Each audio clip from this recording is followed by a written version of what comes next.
An extraordinary search in the South Indian Ocean is underway. The Royal Australian Navy, coordinated by the Australian Transport Safety Board, is leading an international search for a plane that simply disappeared while on a routine flight from Kuala Lumpur to Beijing. The Malaysian Airlines Flight 370, with 230 passengers and 9 crew aboard. There is an official hypothesis about where it crashed, but nothing has been found. Some private individuals have attempted to calculate where it might be using their own professional experience. Finding the black box is vital to establishing the truth of one of the world's most mysterious air disasters. There is only one theory that stacks up in every way about what happened to this aircraft. This aircraft was deliberately taken wherever it's gone by somebody who knew everything about the 777. On peut penser que les deux pilotes ont été rendus inconscients. We might think that the pilots became unconscious after a few seconds. The plane, in fact, had a very erratic trajectory. This erratic trajectory may come from the fact that the pilots tried to find a new route, to do something. But one may have fallen unconscious before the other. Mais l'un est peut-être tombé inconscient avant l'autre. Nous avons fait une hypothèse puisque nous restons au niveau technique. We have built a theory which is based on technique. And this hypothesis is that the plane and the people at the controls wanted to land safe and sound somewhere, on a landing strip, able to have them. We don't go any further, we give no political interpretation, and based on the facts that the radar and Inmarsat data gave us. The first thing I noticed was I looked at the waypoint where the aircraft had gone missing, and I saw that it was a place quite unusual, and it was a place where all 5 different airspaces actually meet in one spot. Everything that we know about MH370 has been pulled together by both public authorities and private individuals to get a fleeting glimpse of what might have gone wrong aboard the flight.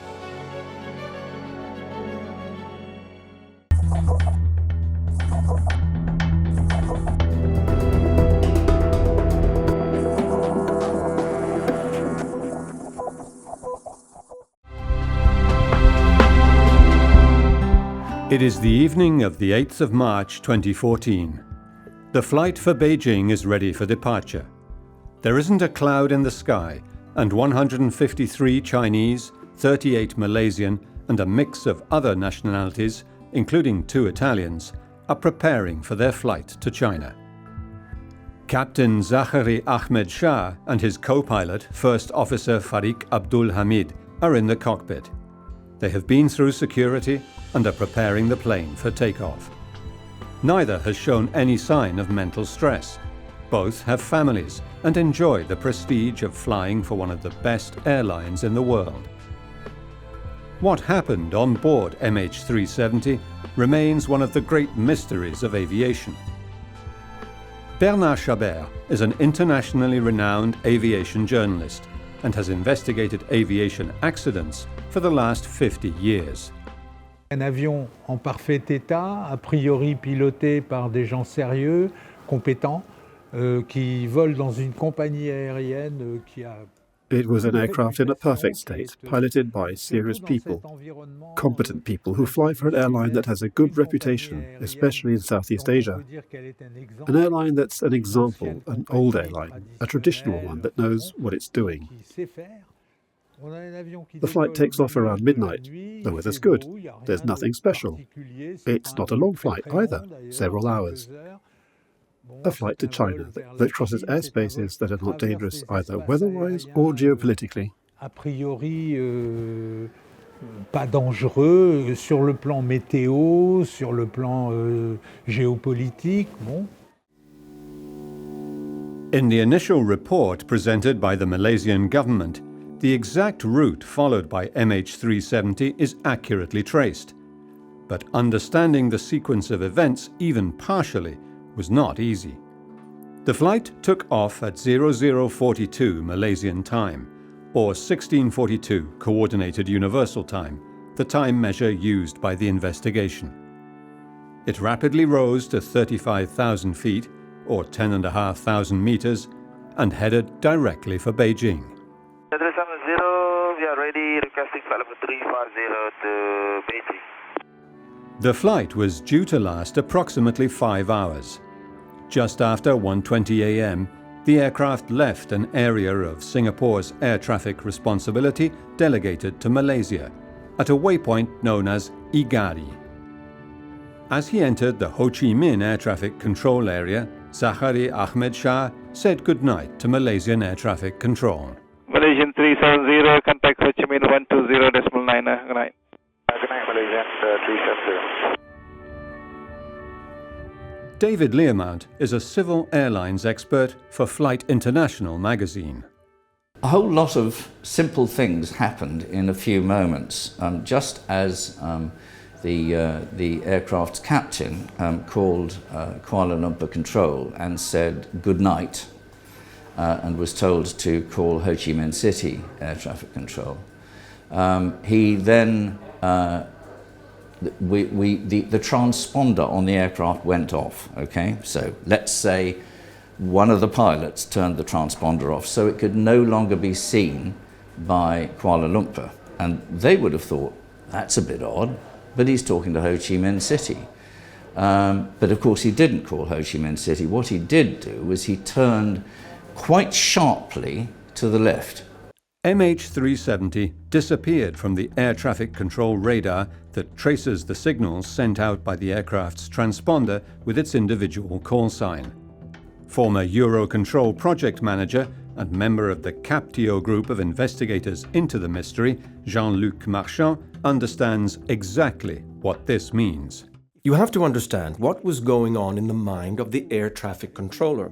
Kuala Lumpur had said goodbye to the aircraft, which means that in his mental procedure, he was no longer under my control. I asked you to manually make radio contact with Ho Chi Minh. It is an old-fashioned manual process. It is the aircraft that takes the initiative, not the air traffic controller, which explains the reaction time. So the Malaysian controller thinks, that's it, I'm done. This aircraft is no longer with me. So he concentrates, and that night he concentrated on 4 aircrafts that were flying in the southwest quadrant that maybe weren't going to meet, but required his attention. And for him, the Malaysian 370 was out of his control area.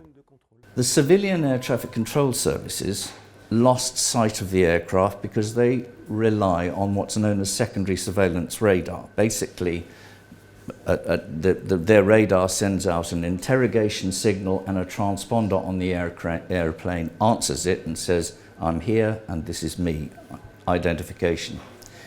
If you switch off the transponder on the airplane, nothing comes back, so air traffic control loses sight of it. Other automatic and voluntary communications systems exist also. The aircraft captain will change VHF radio frequencies as he or she enters a new air traffic control airspace to be able to communicate with the new controllers on the ground. The aircraft also signals its status directly to the airline. The system is called Aircraft Communication Addressing and Reporting System, or ACARS. L'ACARS, c'est un système d'autodiagnostic de l'avion, je résume un peu. ACARS is an auto-diagnostic system of the aircraft, a system by which the aircraft self-diagnoses and is able at predetermined intervals to automatically send a status report saying, I'm here, I'm going there, I'm flying at this speed, engine temperatures are this, and a mass of data as requested, as required by the airline and the owner of the aircraft, who decide how they want to follow the aircraft and how often, and so forth. So the aircraft sends data that shows the state of the plane constantly. C'est presque à la demande, on fait à peu près ce qu'on veut. On envoie des données qui font que l'avion s'autodiagnostique en permanence. A third navigation system contacts the navigation satellite Inmarsat and, depending on the package the airline has bought from the satellite company, can identify the exact position of the plane. Le système qui passe par le réseau satellite Inmarsat est un système de relais de communication. Une station. The Inmarsat satellite system is a system of communications relays that are emitted by stations in the air, on the ground, on the sea. They are signals that can be received within a certain range of the transmitter. But if this transmitter contacts the satellite, and the satellite can send the same signal to another satellite, the signal can be received anywhere you want on Earth. Un autre satellite, et ainsi le signal peut être pratiquement distribué où on a envie de le distribuer sur Terre.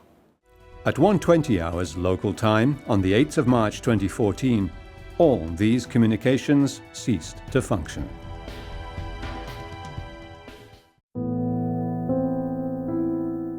By the next morning, the aircraft was declared lost. It never landed in Beijing. Hundreds of distraught relatives would be left without answers. With the heaviest heart and deepest sorrow that, on behalf of the government of Malaysia, we officially declare Malaysia Airlines flight MH370 an accident, and that all 239 of the passengers and crew on board MH370 are presumed to have lost their lives.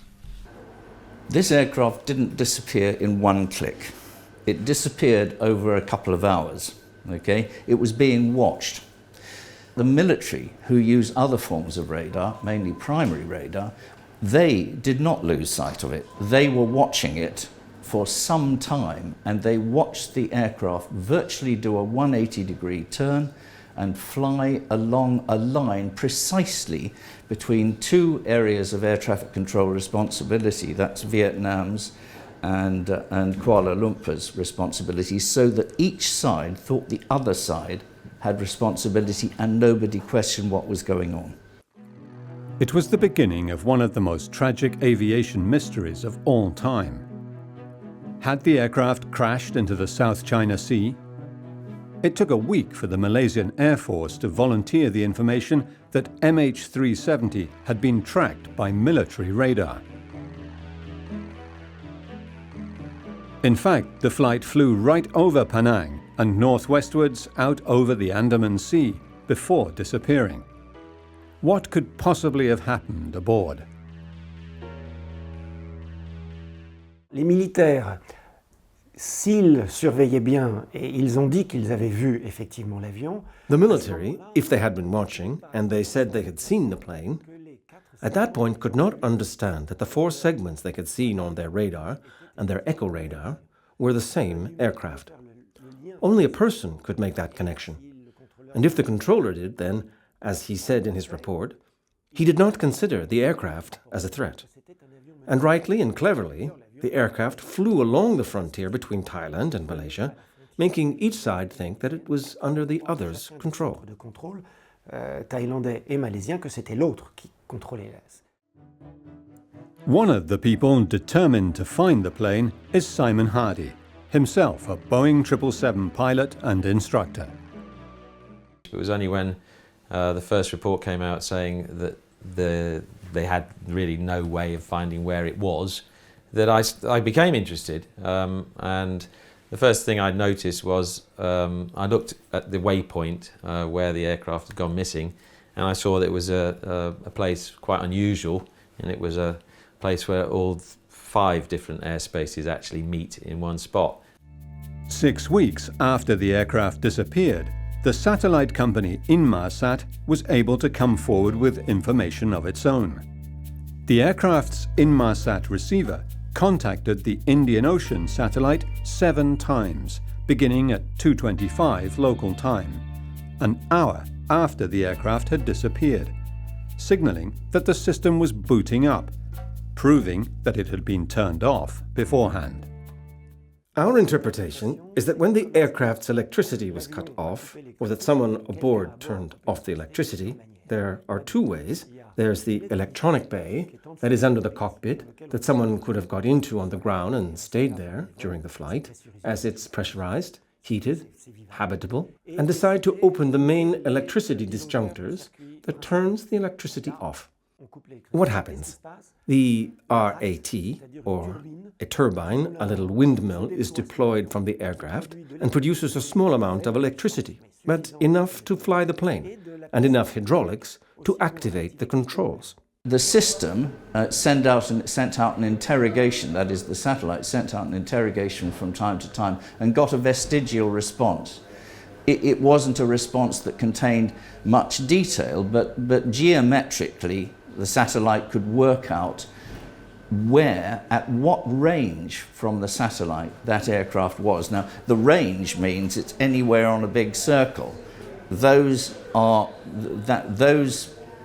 signals enabled people who understand navigation and mathematics to work out where the aircraft must have gone. Your GPS in your car finds 3 satellites, and it doesn't know where you are, your GPS. It knows how far you are from that satellite, and it also knows the distance to that one and the distance to that one.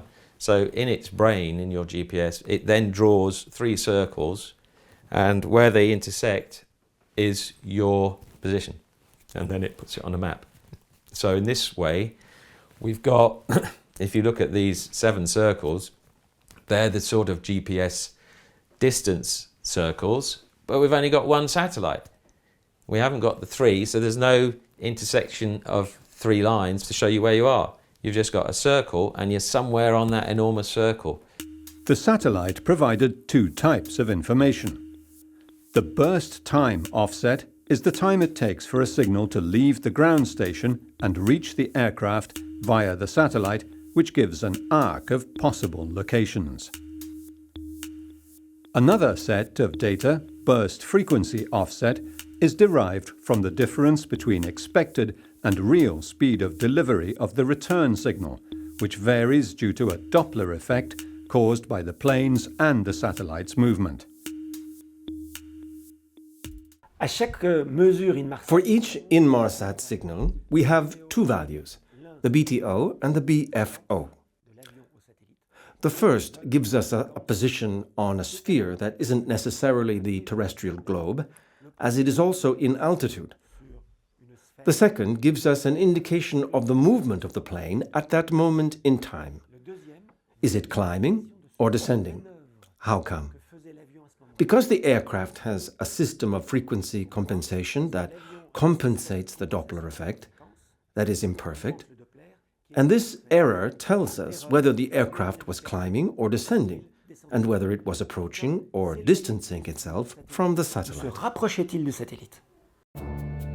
The 7 concentric rings produced by the Inmarsat satellite tell us MH370 was somewhere on the circumference, but do not tell us the direction it was flying in.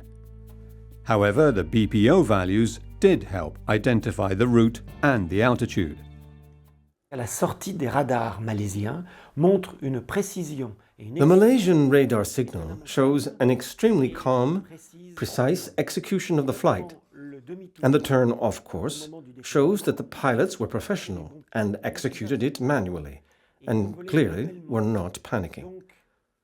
They turned the electricity back on when they needed to, but they had plenty of time, because the maneuvers were every half an hour. Their aircraft can't descend by itself. Someone has to enter a new altitude. An aircraft will always remain at the same altitude unless there is a human intervention.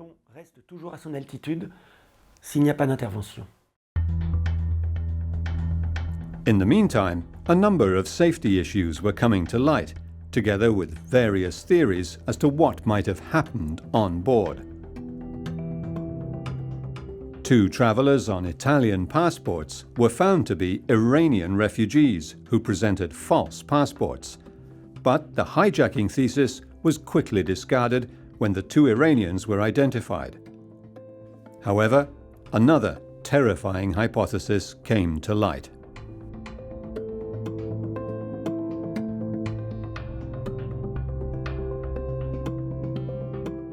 On croit savoir qu'il y avait une caisse contenant autour de 200 kg, peut-être un peu plus, 240 kg, de batteries au lithium-ion qui a été We think that there was a case containing 200 kilos, maybe 240 kilos of lithium-ion batteries loaded aboard this aircraft. Let's imagine that this crate was loaded into the front cargo bay. When you go into a 777 cargo bay, which is a high ceiling space, almost as high as here, you're in a room, a long room that's several, maybe 6 meters wide. And in front of this room and under the cockpit, there's a bulwark that separates the cargo bay from the electronics bay. Sous le poste de pilotage, il y a une cloison qui sépare la soute de ce qu'on appelle la soute électronique. The communications bay of the Boeing 777 is separated from the cargo bay by a thin bulwark and a door. If the lithium-ion batteries had been loaded against the bulwark, any explosion would have cut through the separating wall and the communications bay, releasing toxic gases directly into the air conditioning. This might have knocked out the crew and passengers, leaving only the pilot enough time to don his oxygen mask. Et lorsqu'on a un incendie d'une batterie lithium-ion, ça produit une boule de flamme, un flash. When a lithium battery burns, it produces a fireball, a flash that burns out very fast, that doesn't burn very long. A real flash that releases an enormous heat, that releases mortal gases very quickly. Et également qui dégage des vapeurs qui sont absolument mortelles rapidement. Without communications and struggling to find somewhere to land, the fainting pilot could have headed for the closest airfield, missed it, and turned back before losing consciousness. Quelle va être la première réaction d'un équipage qui se voit soudain envahi de fumée? What will be the first reaction of a crew that is swamped by fumes and realizes that they're dangerous fumes? They put on their masks. They try to communicate to alert someone. And the first thing they do is to turn towards the closest emergency landing strip. The aircraft did, in fact, according to the presumed radar trace, the aircraft did turn towards an airport that could have worked as an emergency airport in case of a catastrophic problem aboard. So the aircraft did in fact follow an erratic route, and this erratic route could have been due to the fact that the pilots tried to find a new route to do something, but one might have fallen unconscious before the other. Quelque chose, mais l'un est peut-être tombé inconscient avant l'autre. Two other lithium battery-related incidents in the past decade suggest that this is a possibility. Flight UPS-9 from Dubai crash-landed in the desert after the pilots signaled a fire aboard provoked by lithium batteries. However, the fire was so catastrophic that the aircraft crashed. Et il y a eu deux accidents de 747 cargos. L'un a eu lieu au Moyen-Orient et l'autre en Extrême-Orient. There have been two accidents involving 747 cargoes, one in the Middle East and the other in the Far East, over the Pacific, a short time after takeoff. In the case of the Middle Eastern accident, the flight lasted just a few minutes. The captain, it seems, had left his seat in the cockpit full of fumes to go and get a mask, because his wasn't functioning. But the co-pilot, on the other hand, who was equipped with a mask, said just before the aircraft crashed that he couldn't even see the instruments. Such was the smoke in the cockpit. Qu'il ne voyait même plus les instruments tellement il y avait de fumée dans le poste de pilotage. The supposed fire didn't bring the aircraft down, unusual, and two, didn't cut off the communications, very unusual. So it's something that you wouldn't expect. And the aircraft was still flying, and we can still see it on the military radar. It was still flying very successfully as it goes around Penang. So the time between the fire and somebody not controlling the aircraft is quite long. If there's a fire, you do want to get the aircraft on the ground as soon as possible, land as soon as possible is what the checklist says. It's someone in the cockpit who, on the upper control panel above the pilot's head, can press 4 or 5 buttons to open the circuits, like the disjunctors, that are simple pressure buttons. He presses and turns off the generators, the two main ones, one in each engine, plus the backup, plus the turbine that you hear when you go aboard an aircraft. You hear the turbine at the back of the aircraft that supplies power to the aircraft at times, and the 5th generator. If you turn off all 5, then the RAT is deployed automatically. The investigation brought to light another disturbing fact. Pilot Zahari Ahmed Shah had mapped a route to the South Indian Ocean on his personal computer simulator. Why? Le copilote était un jeune homme qui était en train de démarrer brillamment une carrière de pilote de ligne. The co-pilot was a young man who was beginning a brilliant career as an airline pilot, which isn't the worst job in the world. As for the captain, he'd had a great career, and although he was like anyone else with his ideas, with a life, but he'd showed no signs of mental stress, unlike other crashes caused by suicide of the pilot that could have been foreseen or were foreseeable. While here there's nothing that could indicate that there was a deliberate decision on the part of a crew member. Suicide qui, dans tous ces cas précédents, aurait pu être prévu, était prévisible. Tandis que là, non, il n'y a rien qui semble indiquer qu'on ait eu une volonté délibérée d'un membre d'équipage. We know that this aircraft must have been directed for the time that it was watched by military radar. It must have been directed by somebody who knew how to fly the aircraft and how to navigate it and how to operate its systems. So we're probably talking about a pilot. There were only 2 pilots on board. We don't know if this was a deliberate act. We don't know the precise motivation for it, but it might have been revenge against Malaysia, against the airline, against the employer, against the government. You've got a huge device with Malaysia written down the side of it. If you want to get your own back on something Malaysian, making that airplane disappear might be rather a good way of doing it. However, speculation on the reasons for the loss of MH370 will only be fully dispelled once the black box, or flight data recorder, has been found. As the world puzzled over what had happened to MH370 with 230 people aboard, a number of new details came to light. The first officer's telephone was on, and a signal had been picked up at 2:31 hours as the aircraft flew around Penang Island. No other telephones were picked up, and yet there were hundreds of phones on the aircraft. What had happened to the passengers and crew? The aircraft followed a route that only a very able pilot could have managed, according to Jean-Luc Marchand. 2 other aircraft were flying along the flight path MH370 was on, so the pilot took evasive action. Et donc, il s'est débrouillé pour retrouver... He managed to find this route after leaving Penang. It was an air lane that runs from Singapore, Kuala Lumpur, towards the Middle East and Europe, and which was quite active, which planes were flying along. And that night, as he left the radar coverage, he was followed by an Emirates flight about 20 nautical miles behind his left shoulder. And in front of him, he had a flight that had left half an hour earlier from Madras, from Chennai, which was on Indigo, and which was flying about the same altitude. So he had 2 planes flying more or less at his altitude, and he wanted to take a left turn. And to avoid them, he carried out a contingency procedure, which involves shifting right by 15 nautical miles and then descending to pass under the air lane. The aircraft went to great lengths not to alert air forces by flying along non-threatening routes and as far away as possible from known radar ranges. But if the plane flew south, where did it end up? Nous avons fait l'hypothèse. We hypothesized that the pilot, or whoever was at the controls, respected the structure of airspace and the lanes. And keeping that in mind, we deduced the potential and possible actions of the aircraft at each key moment. And thanks to the measurements, we identified the direction and the altitude of flight from the Inmarsat data.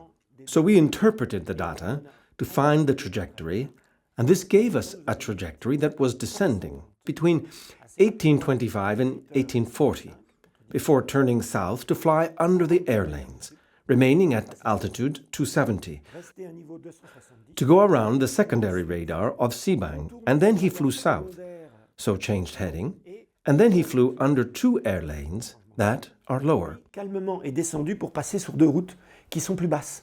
On the other hand, Simon Hardy does not believe the plane flew low, but rather tried to get as far away as possible. So he concentrated on the last 3 arcs on which the aircraft was located, while still communicating with Inmarsat. There's 7 pings, 7 circles, 7 range circles, which have to be solved. The first one, and the last one, is the aircraft being repowered, or the satellite unit, the satellite data unit on the aircraft being repowered, and it's saying to the satellite, I'm starting up after having been off. The other ones is a periodic inquiry from the satellite to the aircraft saying, are you still turned on?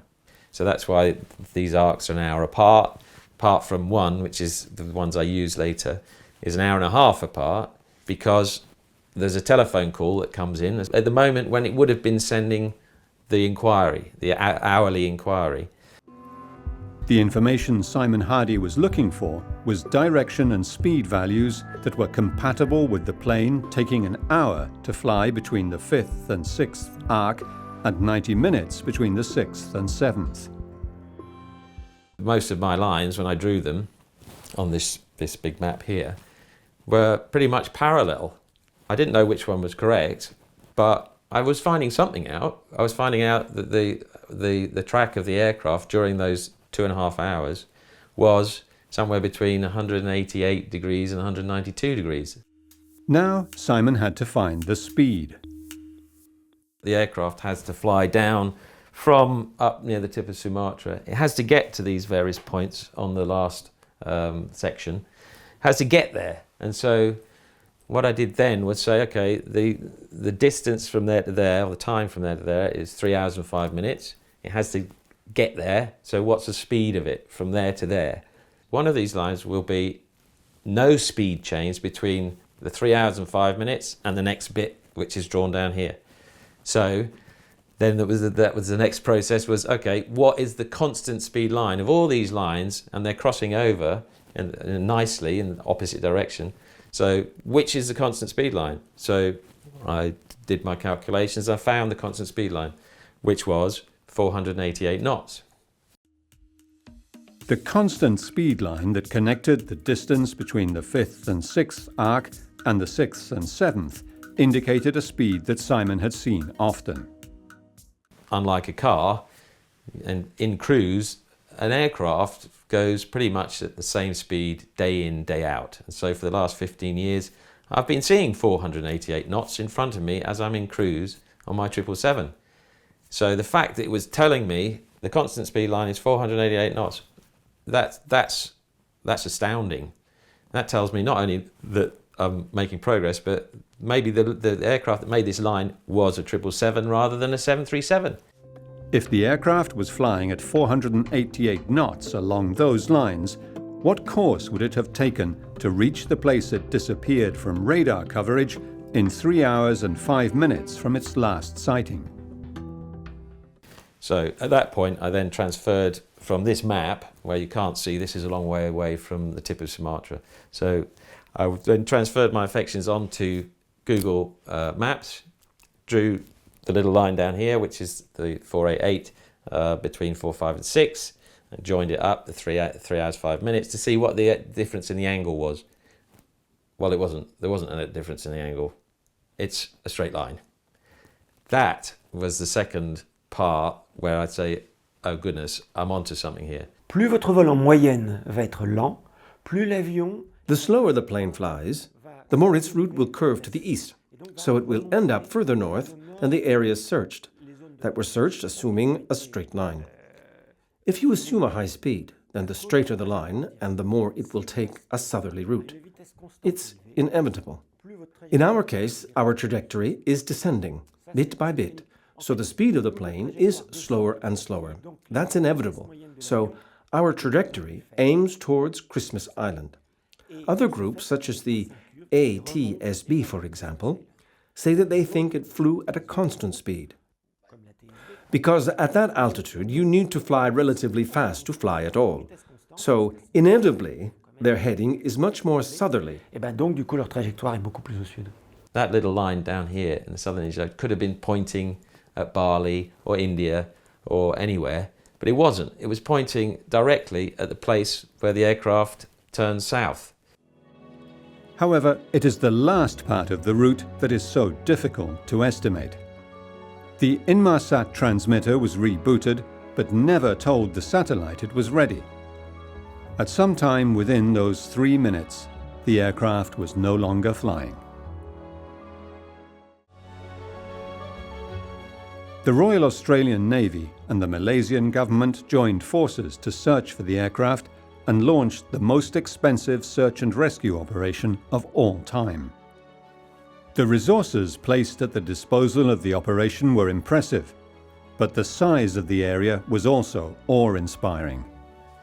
More than 1 million square kilometers of empty ocean.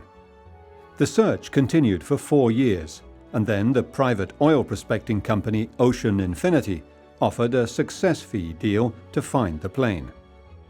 These 2 campaigns also drew a blank. Once Simon Hardy was able to establish the route and the distance, it was a logical step to estimate the location of the aircraft. Where that 188 degrees crosses the last beep is the place to say, okay, the aircraft passed over the 7th arc here. That is not where they've searched there, but I've always said, that's not a place to search.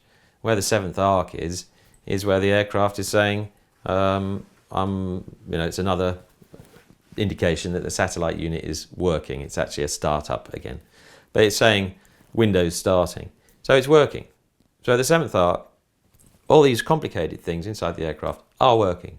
It hasn't been smashed into 1,000 pieces. The Inmarsat transmitter was rebooted because it had been turned off beforehand, possibly because the engines no longer provided electrical power.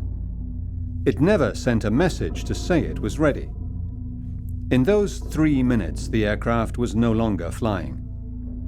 By creating a flight plan based on the actual route followed by the aircraft and the presumed route to the South Indian Ocean, Simon Hardy was able to find 3 parameters that indicate where the plane should be. As a 777 pilot, I was able to use a professional flight plan for the known part of the flight, which you can see for about the first hour, up to when it disappears off the edge of the radar at 1822 forever. So that's all absolutely correct. And then after that, I have to add in a little bit up to the turn south, and then the turn south on 188 straight. And then I can also draw another circle of where it runs out of fuel.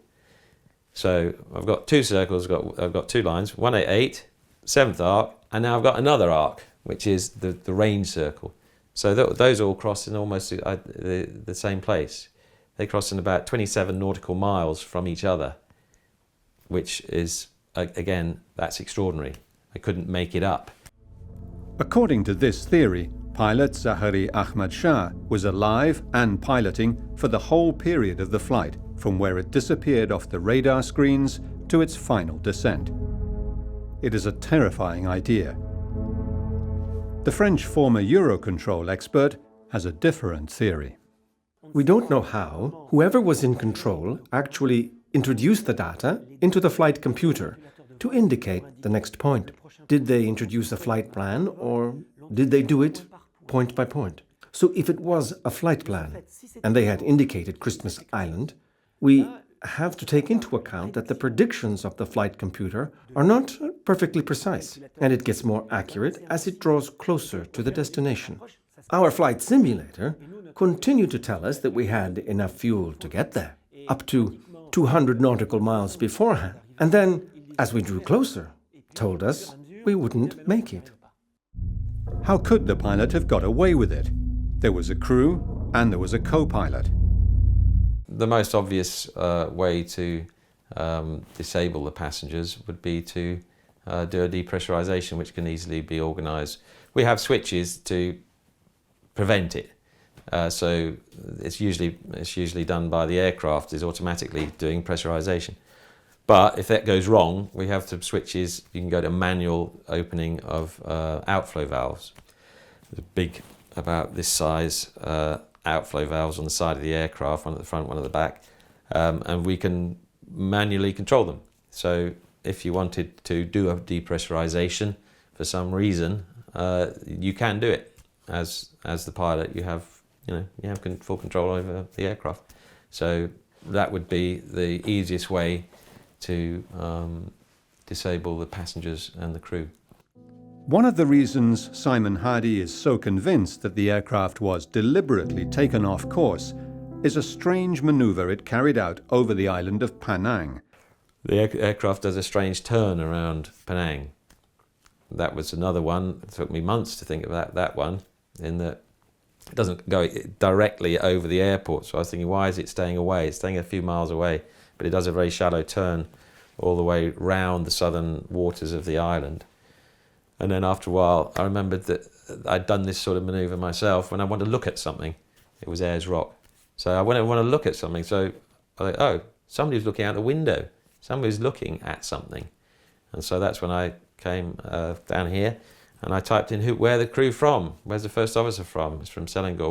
Where's the captain from? He's from the island of Penang. We think that the aircraft was controlled right to the end, and despite having no engines, the pilot tried to ditch the plane. Why? Because there is so little debris on the surface that has been recovered, and the nature of the debris and the way it has broken suggests to us that it was a ditching. Study of the ocean currents suggests that MH370 really did crash land in the southern Indian Ocean. One part in particular is of interest. It is the left flaperon, and it suggests that the pilot tried to ditch the plane smoothly on water rather than crashing it vertically. The flaperon, found in Réunion, was eroded along the trailing edge, damage that can only have been produced if it had been extended for landing. An event that was spectacularly achieved on the Hudson River in 2017 by Chesley Burnett Sullenberger.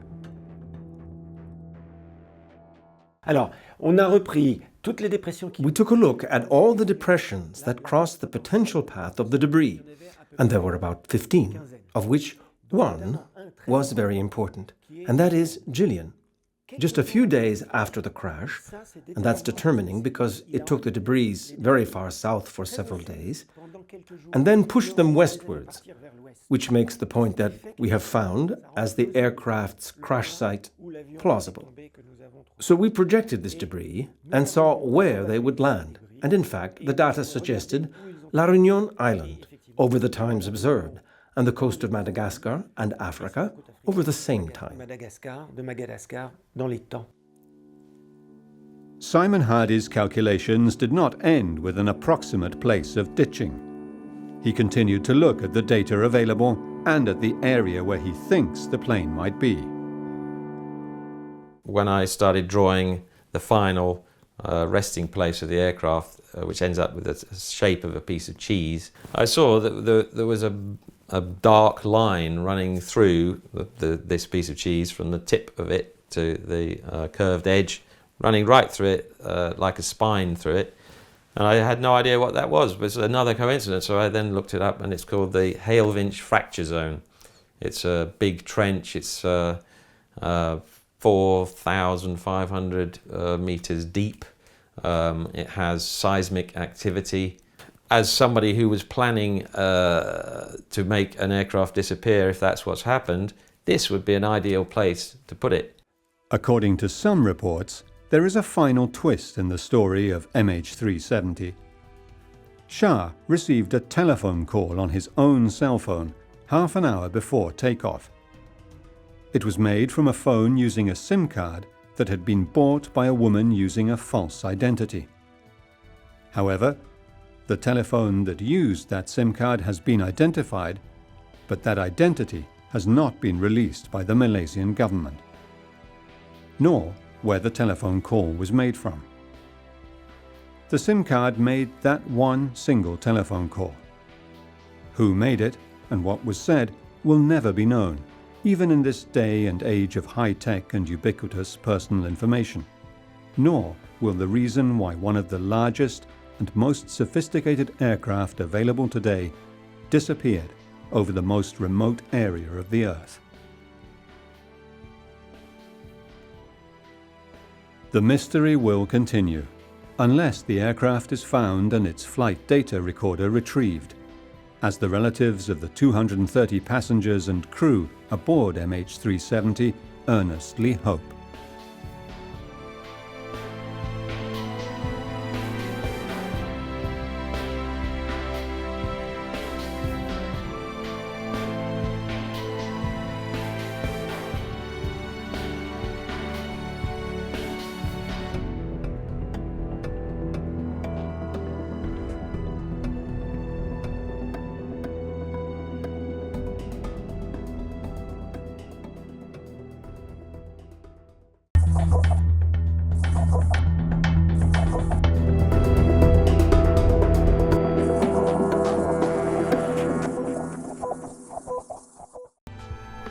Bernard Chabert is an internationally renowned aviation journalist and has investigated aviation. Malaysian 370, contact Ho Chi Minh 120.9. Good night.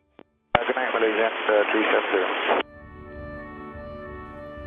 David Learmount is a civil airlines expert for Flight International magazine and member of the Captio group of investigators into the mystery. Jean-Luc Marchand understands exactly. This aircraft didn't disappear in one click. It disappeared over a couple of hours. Les militaires, s'ils surveillaient bien, et ils ont dit qu'ils avaient vu effectivement l'avion. It was only when the first report came out saying that they had really no way of Station and reach the aircraft via the satellite, which gives an arc of possible locations. Je crois savoir qu'il y avait une caisse contenant autour de 200 kilos, peut-être un peu plus de... However, speculation on the reasons for the loss of MH370 will only be fully dispelled once the black box, or flight data recorder, has been found. He managed to find this route after leaving Penang. It was an air lane, And Simon Hardy does not believe the plane flew low, but rather tried to get as far away as possible. if you assume a high speed, then the straighter the line and the more it will take a southerly route. It's inevitable, descending, bit by bit, so the speed of the plane is slower and slower. That's inevitable. So our trajectory aims towards Christmas Island. Where that 188 degrees crosses the last beep is the place to say, I've got two circles, I've got two lines, 188, 7th arc, and now I've got another arc, which is the range circle. So those all cross in almost... The French former Eurocontrol expert has a different theory. Gillian, just a few days after the crash, and that's determining because it